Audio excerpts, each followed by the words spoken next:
Now, when I say that the brands of these big blue chip companies permeate throughout our culture, I'm not kidding. We're talking about companies like Coca-Cola, McDonald's, Yum.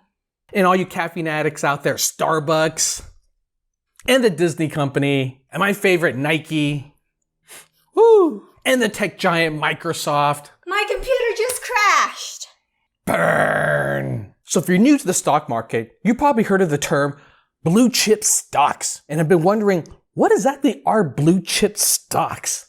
Well, I'm here to help answer that for you. And I'm here to also explain why blue chip stocks are so desirable when it comes to investors and what all these big stocks have in common. And if you're wondering if high growth tech companies like Apple and Amazon and even Google classify as blue chip stocks, well, I'm gonna answer that for you as well. Let's get into this. What's up, y'all? It's John Master Lee here, showing you how to invest your money like a boss. Now, if you're wondering what blue chip stocks are, the answer is quite simply, a blue chip is a stock in a company that has a stellar reputation. The creme de la creme, they say.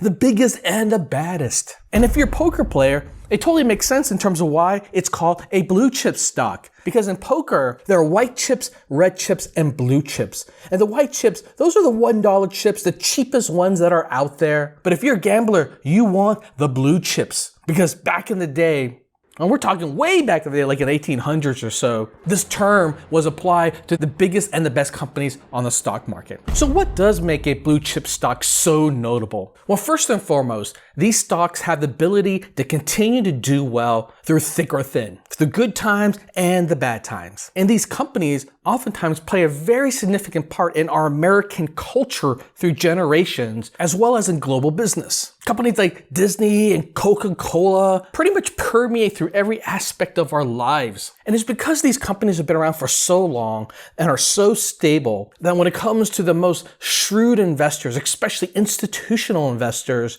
you can be sure that they have a huge chunk of their portfolio in blue chip stocks. We're talking about the top 1% of all wealthy investors, rock solid financial institutions, and even nonprofit organizations. And in many ways, it's a crying shame that so many small and new investors don't actually bother to put enough of their portfolio in blue chip stocks because they're so stable. Oftentimes in these scenarios, stable just means boring. Their growth is slow and steady. And sometimes when people play the stock market, they like to gamble. Now, don't get me wrong here. Blue chip stocks are not safe. They are, however, less prone to risks and volatility. And in fact, right now, if you look at the stock market, and it's been going through a lot of crazy stuff, a number of blue chip stocks actually are not performing that well. But the beautiful thing about blue chip stocks is that they can weather the storm. They will bounce back. And in fact, usually when we look at these instances when the economy isn't doing well, it takes about 2 years or so for most blue chip stocks to be back on course for sustainable growth. Now, you might be asking yourself what companies are defined as blue chip stocks. And the thing is that there is no actual official list. Some people would say there are about 300 companies that can be defined as blue chip stocks, and others say it's just the 30 best companies that are out there, which you could say is what the Dow Jones Industrial Average captures, the top 30 companies across a wide sector of industries. But I think even if you take a look at something like the Dow Jones Industrial Average, which is a formal list of blue chip companies, it doesn't actually represent all blue chip companies. Now, those are some of the big popular brands, but some of the more institutional companies out there like 3M and Bank of America, Johnson & Johnson, Verizon. I mean, these aren't exactly the most interesting companies out there, but when it comes to investors, they love them because they are very solid and sturdy companies. Now, the thing is that there are a lot of companies that are defined as blue chip stocks that you definitely would never have heard of. Companies like Principal Financial Group, Comerica Incorporated, Altria Group, and Omega Health Group, big companies that generate billions of dollars and do very well in the stock market. And yes, and that includes tech companies like Amazon, Google,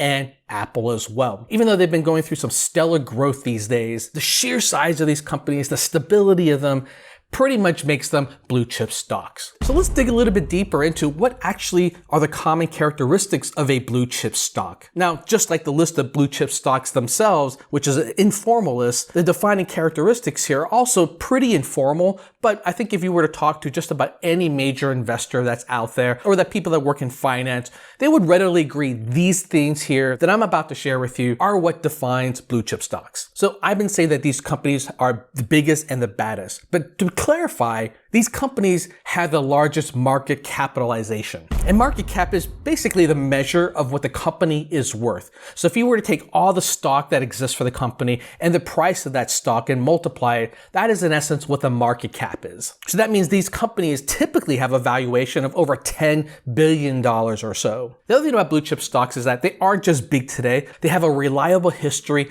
of growth. Sure and steady growth. Now, I'm not talking about companies that have been around for the last 5 years or so, although you could argue that Amazon and Google are relatively newer incumbents into the blue chip stock group. Most of these companies have been around for generations. Companies like Coca-Cola have been around for over 100 some years, and they continue to grow and perform well. Now, I should be clear, this doesn't mean that these are the fastest growing companies, but they are the most reliable. For anyone who's been following companies like GE, which has unfortunately been falling out of grace recently, and a big company that back in the heydays, about 20 some years ago, was doing absolutely phenomenal. And in fact, they were so good at being able to predict how much money they were going to generate every year that if you were to invest in them, you pretty much had the assurance, the confidence that they're going to hit their mark. And that's because they had so many different divisions in the company that if one division did well, they could easily adjust course with some of these other divisions and compensate for that. It's that predictability and growth that is a very defining characteristic of these blue chip stocks. All right. That's what we learned about that. Now, the other aspect of these stocks is that they're typically components of the major indexes out there. Now, you might have heard some of these indexes like NASDAQ or the New York Stock Exchange or even the S&P 500. These indexes are nothing more than a bunch of different stocks put together into one portfolio and given its score basically to kind of measure how well the economy is doing. So usually the companies in these major lists are blue chip stocks. Now, the other defining characteristic that I think is really important to point out with these blue chip stocks is that many of them pay out dividends as well, because these companies have been around for a long time and their valuations are already so big. Rather than take all that excess cash and try to push it into something that could drive high growth, which is unlikely to happen, what many of these companies will do is pay out a chunk of their earnings back to investors. And that's what they call dividends. Now, this is one of those things that only big established companies do. If you invested into one of these high growth small tech companies, usually these companies will take whatever profit that they have and funnel it back into the business to drive additional growth. However, there are a lot of investors who prefer these blue chip stocks and their dividends because dividends provide you with additional income every single year. Now, should you invest in blue chip stocks? Yes!